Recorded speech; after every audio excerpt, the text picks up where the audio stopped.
मुअज़्ज़ज़ सामईन अस्सलामु अलैकुम वरहमतुल्लाहि वबरकातुहू। नहमदुहु व नुसल्ली व नुसल्लिमु अला रसूलिहिल करीम। अम्मा बाद फ़ाऊज़ु बिल्लाहि मिनश शैतानिर रजीम। बिस्मिल्लाहिर रहमानिर रहीम। अल्लाहुम्मा सल्लि अला सय्यिदिना व मौलाना मुहम्मदिन व बारिक वसल्लिम। सल्लु अलैहि सलातु व सलामुन अलैका या रसूलल्लाह सल्लल्लाहु तआला अलैहि वसल्लम। मैं हूँ जलीस रज़ा रामपुरी। आपका हमारे चैनल पर वेलकम, इस्तकबाल और खैर मकदम है। मैं उम्मीद करता हूँ अल्लाह ताला की ज़ात से कि आप लोग खैरियत से होंगे। अल्लाह ताला आपको शादो आबाद रखे। अल्लाह तबारक व तआला दुनिया और आखिरत की भलाइयाँ आपको अता फ़रमाए। मोहतरम सामाईन, जो आज आपके सामने मैं वीडियो रखने के लिए जा रहा हूँ, ये मेरा वीडियो आज गुजरात की रहने वाली, गुजरात वजुआ की रहने वाली आयशा और राजस्थान जालोर के रहने वाले आरिफ खान के ताल्लुक़ से है। आयशा और आरिफ खान के ताल्लुक़ से मैं आपको कुछ बातें बताऊंगा। देखिए, सबसे पहले मैं आपको बता दूं कि आयशा अहमदाबाद वजुआ की रहने वाली थी और आरिफ खान राजस्थान के जालोर का रहने वाला था। जालोर के अंदर आयशा के मामा रहते थे, उसका आना जाना वहाँ रहता था। तो अचानक ये हुआ कि आयशा की मोहब्बत आरिफ से हो गई। तो लिहाजा मोहब्बत जब हुई, लड़का भी अच्छा था, काम अच्छा करता था, घर वालों ने भी पसंद किया, तो उन दोनों की शादी तय कर दी गई। अलगरज ये हुआ कि सन 2018 में इन दोनों का निकाह हो गया। अब आयशा कोई मामूली घराने से थी, नॉर्मल घराने से थी, बहुत ज़्यादा मालदार नहीं थी। तो लिहाजा उसकी शादी हुई, निकाह हुआ। तो उसकी शादी में उसके घर वालों ने बहुत ज़्यादा जहेज़ नहीं दिया। तो जहेज़ की बिना पर उसका शौहर उसको सताता रहा, जुल्म करता रहा। उसके सास ससुर उसको सताते रहे, दरिंदगी दिखाते रहे, जुल्म करते रहे। वो जुल्म सहती रही और वो आरिफ से मोहब्बत करती रही। लिहाजा ये चलता रहा। 3 साल का लंबा अरसा हो गया। 3 साल तक आयशा जुल्म पर जुल्म बर्दाश्त करती रही, दरिंदगी पर दरिंदगी बर्दाश्त करती रही, जबर पर जबर बर्दाश्त करती रही। लेकिन एक दिन क्या हुआ कि आयशा का दिल गमों से लबरेज हो चुका था। आयशा परेशान हो गई थी। दिलो दिमाग कुछ काम नहीं दे रहा था। दुनिया वालों से नफ़रत हो गई थी, इंसानों से नफ़रत उसे होने लगी थी।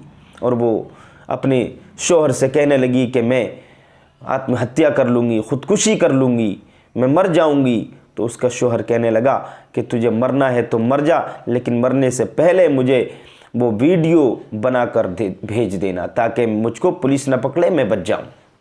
तो कहा ठीक है। वो वीडियो आपने देखी होगी कि आयशा ने नदी में छलांग लगाने से पहले एक वीडियो बनाई। जो वीडियो मीडिया पर, सोशल मीडिया पर बहुत तेज़ी के साथ वायरल हो रही है।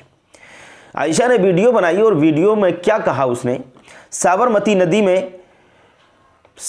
नदी के करीब पहुंच गई वो और उसके किनारे खड़े होकर वीडियो बनाई। और उस वीडियो में उसने कुछ शब्द कहे, कुछ लफ्ज़ बोले, और वो लफ्ज़ ऐसे थे कि वो समझने के लायक हैं और दिल को छूने वाले लफ्ज़ उसने कहे। क्या लफ्ज़ कहे? उसने कहा कि मैं आरिफ से मोहब्बत करती हूँ। पहली बात कि हम आरिफ से मोहब्बत करती हैं, उससे प्यार करती हैं, उसे परेशान थोड़ी करेंगे। ये बात उसने कही उस वीडियो में। और उसने एक बात ये भी कही कि आयशा लड़ाई के लिए नहीं बनी है। इसका मतलब ये है कि आयशा लड़ाई करने वाली लड़की नहीं थी, बल्कि सब्र करने वाली थी, बल्कि बर्दाश्त करने वाली लड़की थी। और उसने ये बात कही कि आयशा लड़ाई के लिए नहीं बनी है और हम उससे प्यार करते हैं, हम उसको परेशान थोड़ी करेंगे और मैं हवाओं की तरह हूँ, ये सोचकर। और उसने ये भी कहा अपनी वीडियो में, उसके दिल की आवाज़ में बता रहा हूँ, ये भी कहा उसने कि परवरदिगार, मैं दुआ करती हूँ अल्लाह ताला से कि दोबारा इंसानों की शक्ल मत दिखाना। मतलब नफ़रत उसको इतनी हो चुकी थी इंसानों से, उसके साथ ऐसा व्यवहार और ऐसा बर्ताव किया गया कि उसको इंसानों से नफ़रत होने लगी थी। इंसान तो जाने के बाद दोबारा नहीं आता है, दोबारा ज़िंदगी नहीं मिलती है। एक कब्र की ज़िंदगी, एक हश्र की ज़िंदगी, एक दुनिया की ज़िंदगी, दुनिया की ज़िंदगी के बाद कब्र की ज़िंदगी, कब्र की ज़िंदगी के बाद हश्र की ज़िंदगी है। दुनिया में तो दोबारा नहीं आएगा आदमी। लेकिन उसके दिल की आवाज़ ये थी कि उसे नफ़रत इतनी हो गई थी कि अल्लाह से वो ये दुआ कर रही थी कि अल्लाह पाक मुझे दोबारा इंसानों की शक्ल मत दिखाना। तो कहने का मकसद ये है कि जहेज़ की बिना पर उसको सताया गया, जहेज़ ना मिलने की बिना पर उसको सताया गया, उसको दरिंदगी दिखाई गई। तो मुअज़्ज़ज़ सामईन में आपसे कहूँगा कि इस जहेज़ की लानत को ख़त्म करो, इस जहेज़ की लानत को ख़त्म करो, इस मुसीबत को दुनिया से ख़त्म कर दो। मुआशरे को संभालो, मुआशरे को सुधारो, मुआशरे के अंदर सुधार पैदा करो, घरों के अंदर सुधार पैदा करो।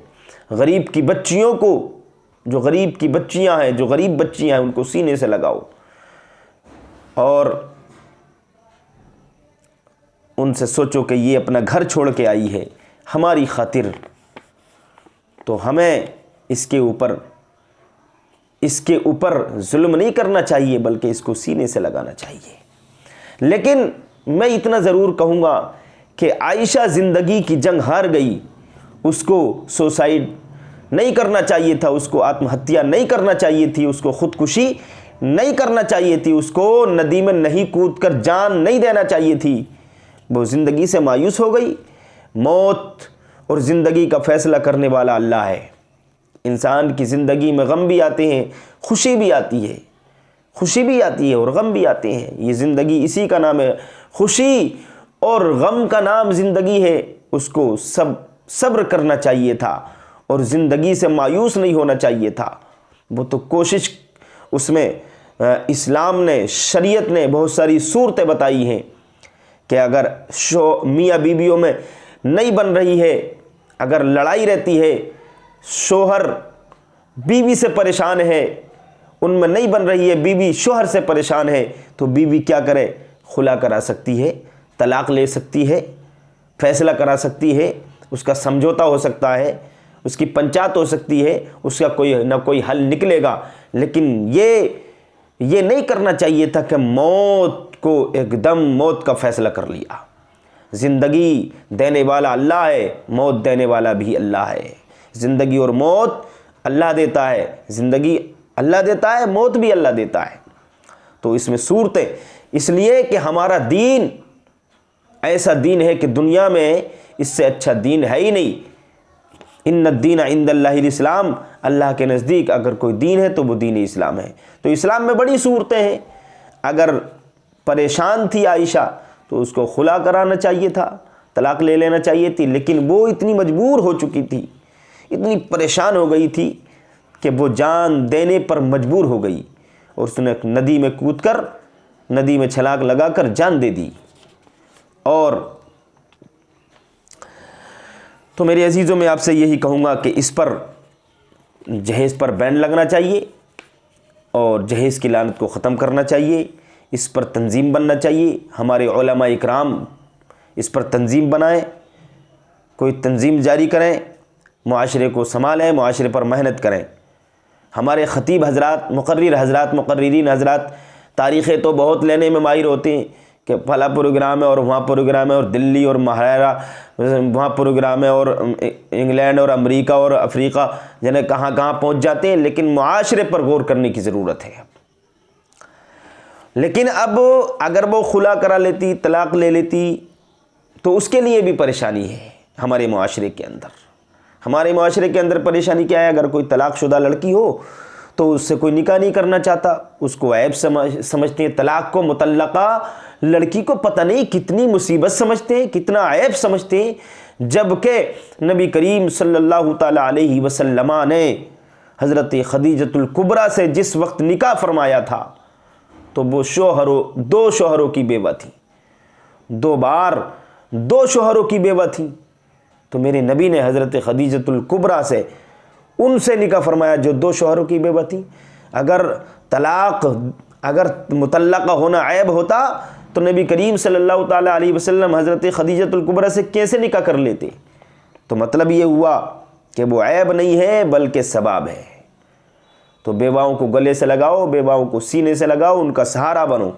अगर अल्लाह ने आपको इतनी ताकत दी है, माल दिया, दौलत दिया है, तो उनको बेवाओं को गले से लगाओ, सीने से लगाओ, अल्लाह को राज़ी करो, उसके रसूल को राज़ी करो और जहेज़ की लानत को ख़त्म करो। और मैं अपने उलमा इकराम से मुक़द्दिमाना मुखलिसाना मुहिब्बाना गुजारिश करूँगा कि वो इस चीज़ पर ध्यान दें, तंजीम बनाएं। बड़े बड़े जो हमारे उलमा इकराम हैं, जिनके ऊपर हमारी उम्मीदें नज़रें टिकी हैं, वो इस बात पर तवज्जो करें, गौर करें, ताकि अगर वो कोई भी फरमान जारी करेंगे या कोई भी तंजीम बनाएंगे तो उनकी बात मानी जाएगी। जो बड़े बड़े हमारे उलमा इकराम हैं, हम उनकी कद्र करते हैं। उनकी कद्र, उनकी इज़्ज़त हमारे दिल पर है, हमारी आँखों पर है, हमारे सर पर है। तो लिहाजा मैं उम्मीद करता हूँ कि मेरी वीडियो को सुनने वाले हजरात मेरी बातों को समझ चुके होंगे कि जहेज़ पर मेरा आखिरी मकसद कहने का यही है कि जहेज़ पर परेशान करना बहुत बड़ा गुनाह है, बहुत बड़ी दरिंदगी है। सोच लेना कब्र में क्या होगा। कब्र में कोई चीज़ नहीं जाएगी, दौलत यहीं रह जाएगी, सब चीज़ें यहीं रह जाएंगी। साथ में बच जाएंगे तो अच्छे और बुरे अमाल जाएंगे। अगर अच्छा बीवी के साथ बर्ताव किया होगा तो वो तुम्हारे साथ में जाएगा। अगर बीवी ने शौहर के साथ अच्छा बर्ताव किया होगा तो बीवी के साथ उसका अच्छा बर्ताव जाएगा, अच्छे अखलाक जाएंगे, अच्छे अमाल जाएंगे, माल और दौलत सब यहीं रह जाएगा। मेरे अजीज़ों, तो इस बात पर तवज्जो करो। न जाने कितनी बच्चियाँ घरों पर बैठी हैं इस वजह से कि उनके पास पैसा नहीं है जहेज़ का इंतज़ाम करने के लिए। शादी का इंतज़ाम इतना मुश्किल हो गया है। अब आज के दौर में मुआशरा इतना ख़राब हो गया, इतनी बदबू मुआशरे से आती है, इतनी ख़राबी पैदा हो गई कि गरीब परेशान हो जाता है। जब बच्ची की शादी करने चलता है तो 4-5 साल पहले से उसको फ़िक्र होने लगती है। बच्ची जब 8 साल की 10 साल की हो जाए तो उसके दिमाग को वही जहेज़ की फ़िक्र छूने लगती है, उसका दिल भी परेशान हो जाता है, उसका दिमाग भी परेशान रहता है। हम वक्त यही सोचता रहता है कि इसकी शादी कैसे होगी, मोटरसाइकिल का कैसे इंतज़ाम हो, डबल बेड का कैसे इंतज़ाम हो, दीवान बेड का कैसे इंतज़ाम हो, संदूकों का कैसे इंतज़ाम हो। एक एक संदूक नहीं बल्कि 3-3 संदूक, डबल बेड, दीवान बेड। क्या करे गरीब बेचारा, क्या क्या देगा। मेरे अजीज़ों, गौर करो, मुआशरे पर गौर करो। हम जिस वक्त में महर की बात आती है तो वहाँ महर फ़ातिमी को याद करते हैं, महर फ़ातिमी को याद करते हैं। लेकिन जहेज़ का जब मतलब जहेज़ का मौका आता तो वहाँ जहेज़ फ़ातिमी याद नहीं किया जाता। मेरे अजीज़ों, अगर तुम महर फ़ातिमी को याद करते हो तो हज़रत फ़ातिमा ज़हरा रज़ी अल्लाह ताला अन्हा का जहेज़ भी याद करो। जहेज़ भी याद करो कि हमारे नबी ने अपनी बेटी को जहेज़ में क्या दिया था। गौर करो, उनकी ज़िंदगी पर तवज्जो करो, उनकी सीरत पर। अगर उनकी ज़िंदगी पर अमल कर लिया तो ये मुआशरा सुधर जाएगा। मेरे अजीज़ों, मेरे नबी चाहते तो क्या क्या दे देते। सोने के पहाड़ हज़रत फ़ातिमा ज़हरा के साथ में चलने लगते। लेकिन अल्लाह के नबी ने, अल्लाह के रसूल सल्लल्लाहु ताला अलैहि वसल्लम ने अपनी बेटी को बहुत कुछ नहीं, ये क्या इतना मुआशरा, ये मालो ज़र, बहुत ज़्यादा मालो ज़र नहीं दिया, बल्कि मुख्तसर अंदाज में मेरे नबी ने अपनी बेटी की शादी की। तो मेरे अजीज़ों, उसी मुआशरे पर आ जाओ, शरीयत पर आ जाओ, दीन पर आ जाओ। इसी में भलाई है, इसी में अच्छाई है।